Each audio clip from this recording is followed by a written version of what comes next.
Olha aí, pessoal, ar-condicionado EcoMaster 9.000 BTUs, ruído exacerbado vindo da condensadora. Estamos aqui com a condensadora aberta, né? Nós temos aqui, ó, os calços coxinha aqui, ó, para evitar a vibração.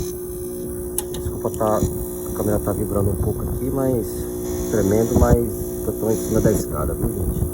Então, o problema aqui, ó, aqui o compressor está fora do coxinho, ó, está diretamente na arruela, tá vendo? Esse coxinho.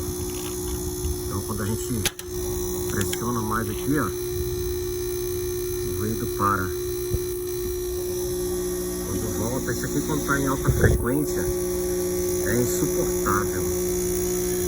É insuportável. Então aqui, ó, aqui tá correto.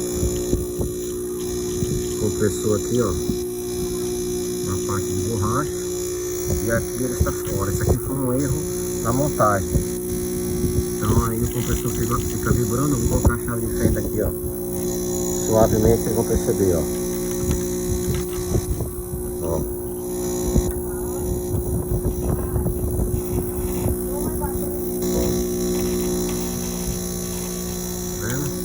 Pressiona aqui, ó,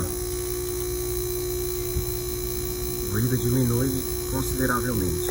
Então é um problema aqui na montagem, né, do equipamento.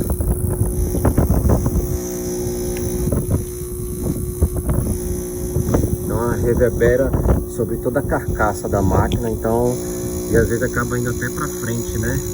Isso aqui tem uma influência muito grande na parede, viu, gente? Porque vibra a parede demais. Então dentro do quarto fica insuportável. Então eu tô entrar em contato com os técnicos, né, para poder resolver isso aqui.